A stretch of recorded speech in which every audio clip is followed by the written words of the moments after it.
Coming up this edition of Catawba Communities, Maiden Mayor Bob Smyer talks about the City of Maiden's recent economic development. Find out how you can join 4-H from Donna Mull and 4-H Horse Bowl champion Dale Bass. The Family Care Center shares expansion and success stories, and the Newton Depot has some great things coming your way. All this and more coming up next on Catawba Communities.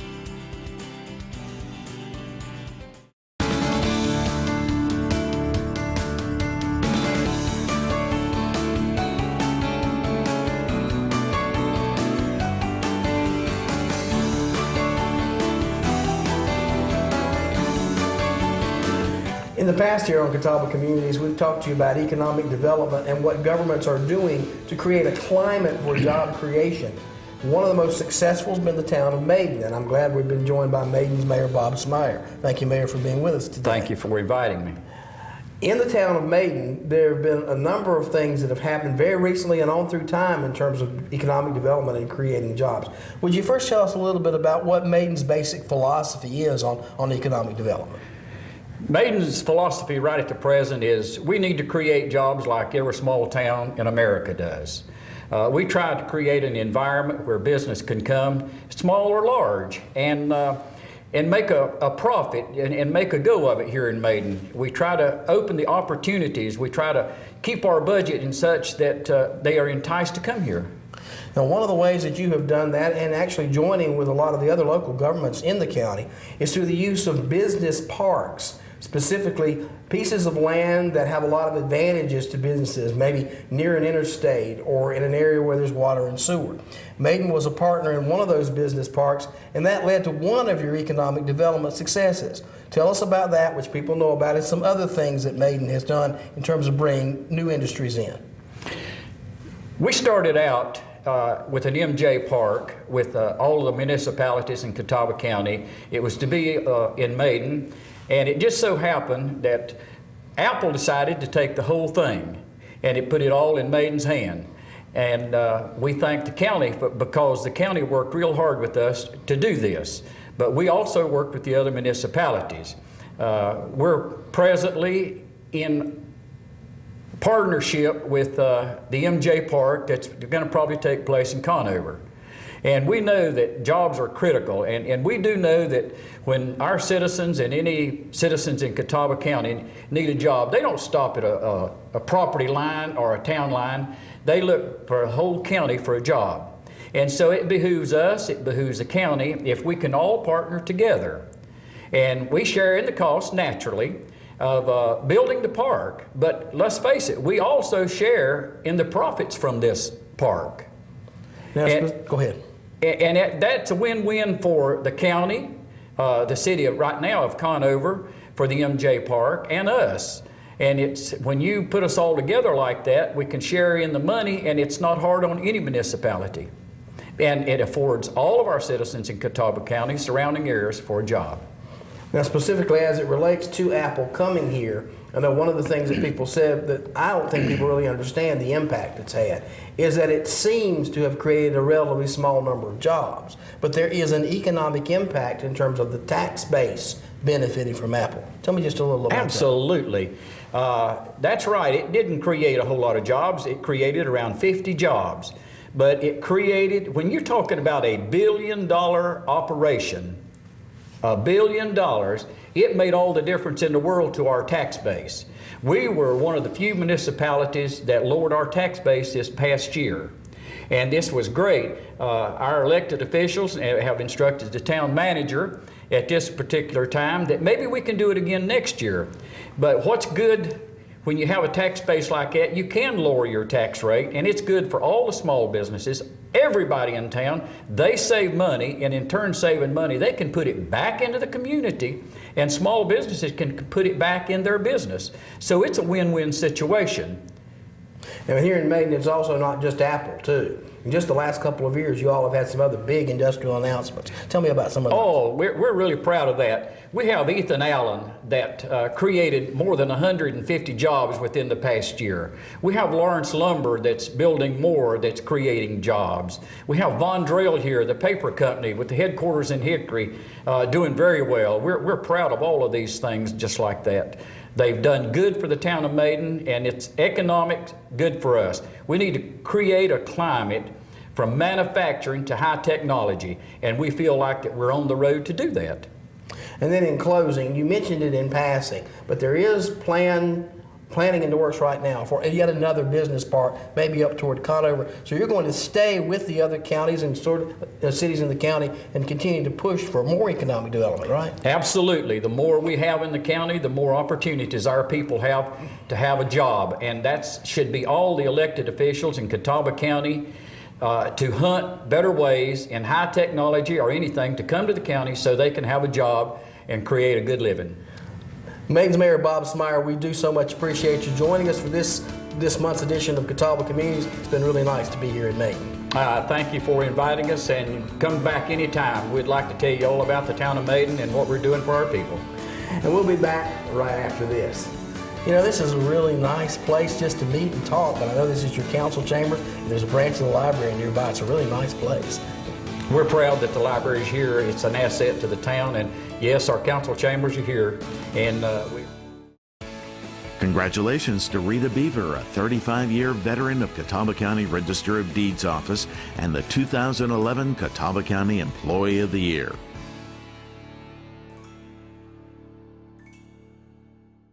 Catawba County and the cities of Conover and Newton are now offering opportunities to recycle used and unwanted electronic products. Under North Carolina law, as of July 1, 2011, televisions and computer equipment are no longer accepted at landfills. Bring your old electronic items to the Blackburn landfill. Turn south off Highway 10 at Hickory-Lincolnton Highway in Newton on Saturday, February 4th from 9 a.m. to 3 p.m. or the former location of the Catawba Valley Farmers Market on North Ash Avenue in Newton from 8 a.m. until 1 p.m. On Saturday, February 11th, you can drop off your old electronics for recycling at the Conover Public Works location at 939 4th Street Southwest. For more information, call the County Recycling Office at 828-465-8217, the City of Conover at 828-464-4808, or the City of Newton at 828-695-4266.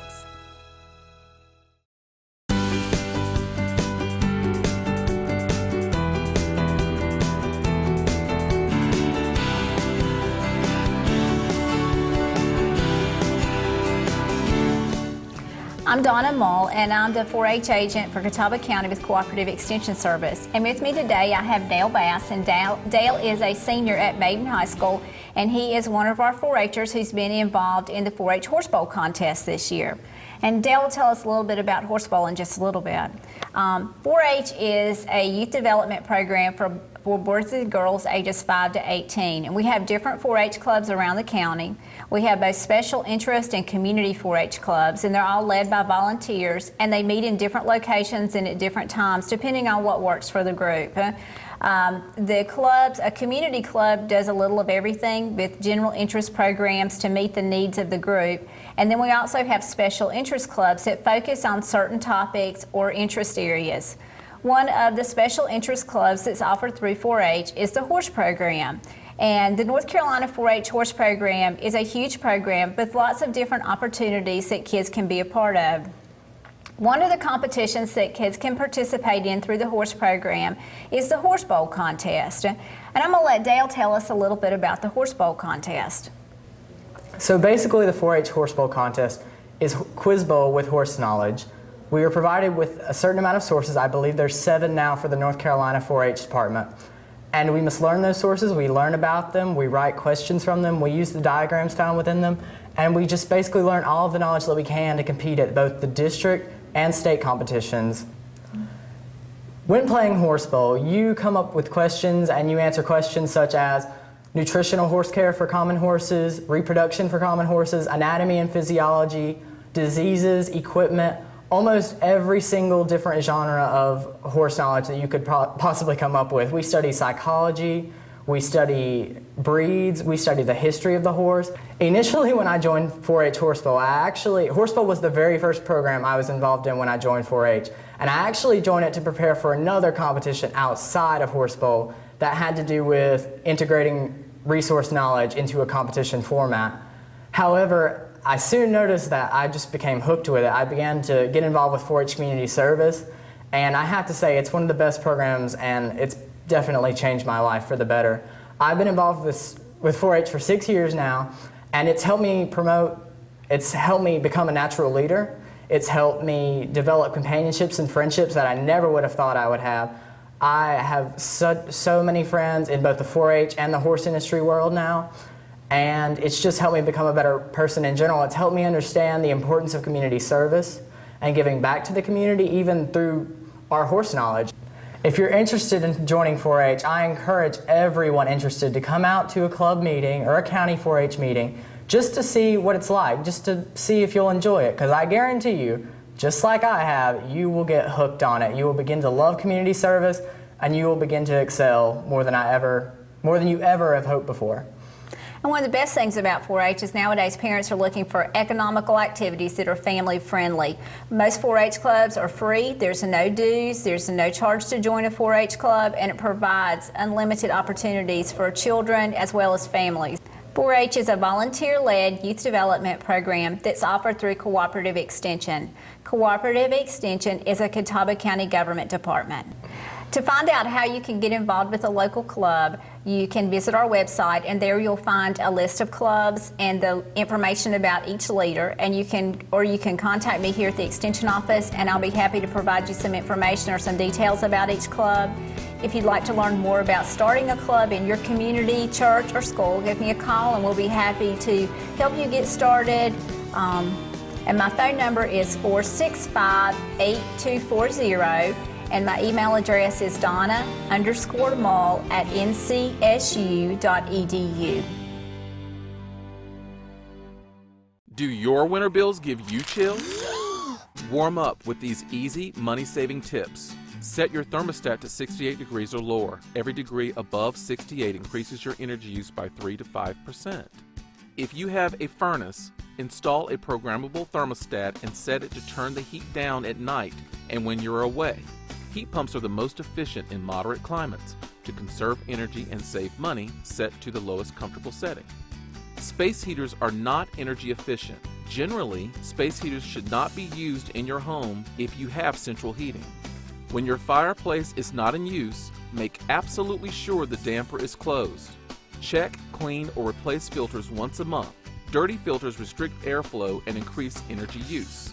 Clean air registers, baseboard heaters, and radiators and be sure they aren't blocked. Let the sun shine in. Open drapes and let the sun heat your home for free.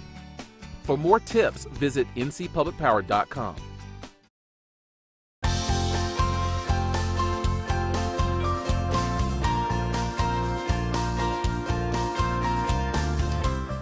Hello, I'm Mandy Pitts, the City of Hickory Communications Director, and I am here with Camille Grumman, the Executive Director of the Family Care Center. Thank you. It's a pleasure to talk with you today, and I want to hear a little bit more about the Family Care Center. Well, thank you, Mandy. I really appreciate this opportunity to spend some time with you. The Family Care Center serves homeless families with dependent children through an emergency and transitional residential program. And we offer physical and emotional, social and educational services to help these families transition to independence and self-sufficiency and into permanent housing primarily. Well, how old is the Family Care Center? We actually began operations in 1988, so we are well established and are in our 23rd year of operation. Great. And you have several locations across the Catawba County area. We do. We started with one unit in the Old West Hickory Fire Station on 1st Avenue Southwest, and we have grown to 19 apartments throughout the county. So we're a county-wide ministry. And your main headquarters are the result of a capital campaign, I believe, that just finished up a couple years ago. Yes. Can you tell us about that? I'll be glad to. We had an initial campaign in 2000 where we built 3 duplex units, and then we began another capital campaign in 2008 to build additional duplexes. And the most exciting thing was to build our Learning Resource Center, which we're in now, which has allowed us to offer spaces for private and confidential interviews and counseling sessions for our families. We have a conference room where we can offer classes for our families educational classes, tutoring for the children. We have a learning resource room with computers, and finally some office space for the staff and some storage space. Camille, tell us a family, if they want to apply to some of the services that the Family Care Center provides, how do they go about that? Mandy, what they would need to do is they would need to come into our office on Highland Avenue. They would fill out an application form, and they would watch a video about our program. And as we have openings in one of our units, they are called in for an interview with one of our social workers. To be eligible, a family must have dependent children. They must be working or actively seeking employment. We know it's very difficult out there right now. Once they are in one of our units, they are required to meet with their social worker in our program once a week for weekly conferences and intensive case management. They're required to put money into their savings account here so that they can build a balance for rental and utility deposits and to be able to save enough to move into permanent housing. They also receive inspections of their apartments weekly, and we do ask them to write an essay about what the Family Care Center means to them. We do feel like it's a golden opportunity for them, and we truly consider it a hand up and not a hand out. The purpose of our program is to provide them with life skills so that when they leave our program, they can become independent but have the skills and knowledge to maintain that independence. And you've probably seen in 23 years, you've probably seen the maturity of many of these families. And have they come back to volunteer, or have they've helped spread the word in some way about the Family Care Center? Absolutely. We have quite a few families who have come back and volunteered in numerous ways.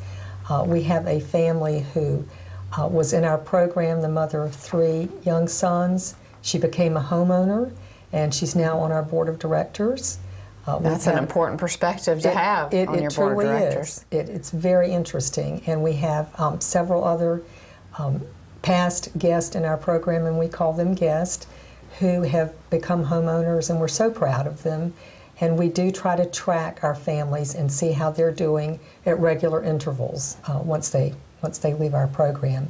And it seems like a big family almost. You have different people. It really coming in and out, and you get to know them. That's right. That's right. And most of them do want to give back in some way or another. And it's just always wonderful to see how they're doing when they come back into the office. And we do have some wonderful success stories. There's no question about it. How can the community? I mean, how can we help you? We are just so grateful for any sort of support. You can help us by volunteering in our office. You can help us by making donations to our thrift store, which is at the corner of Springs Road and Highland Avenue. You can help us with special projects, weeding, mulching, all kinds of hands-on service projects. Obviously, financial contributions, sponsoring families for Christmas, doing planned giving. We are just grateful for all kinds of support, and we always are in need of items for our families, linens, pots and pans, household items, and that sort of thing. So anyway, there's a way where everybody can help, whether it's yes, hard work with mulching or financial contributions or working in your thrift store. Yes. So what's the phone number people should call when they want to volunteer? Who should they call? They can call our main office, which is 828-324-9917, and we will direct them to the right spot or the right person. And it's very challenging out there right now. We have an overwhelming need for our services, and funding is stretched, and it's a real challenge out there right now. So we are extremely grateful for any community support. Thank you, Camille. It's a pleasure speaking with you, and it's just so nice to hear all the great things happening at the Family Care Center. Thank you, Mandy. So thank you very much, and we'll be back right after this. So, do you have a Christmas party each year? We do.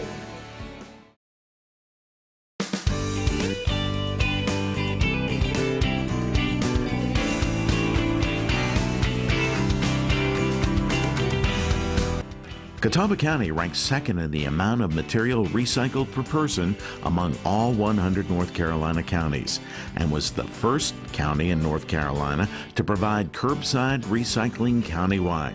You can learn more about recycling opportunities at keepcatawbacountybeautiful.org.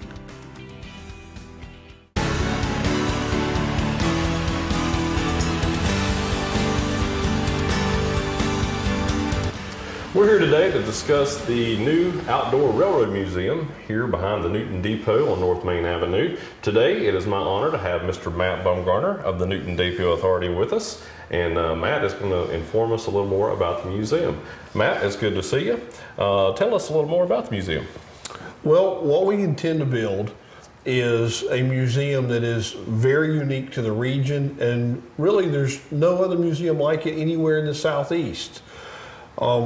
We have a wonderful depot here that the Depot Authority has spent the last 15 years moving, renovating, restoring. It's getting a lot of community use. And now what we're trying to do is transition to another phase where we enhance the attractiveness of the outside, where people can come and bring their families, students can come and learn more about a particular type of railroading. When I say that we have a unique museum, we're concentrating on narrow gauge and short line railroads. When you think of railroad lore, you think of maybe, of course, the Southern Railway, the Santa Fe, the Pennsylvania Railroad. What we're trying to do is concentrate on the more industrial railroads that serve smaller communities, smaller lines, things that railroads that pulled logs out of the mountains. And frankly, there's nothing like that anywhere else in the Southeast. You have to go to Pennsylvania to find a similar one, or as far as Colorado.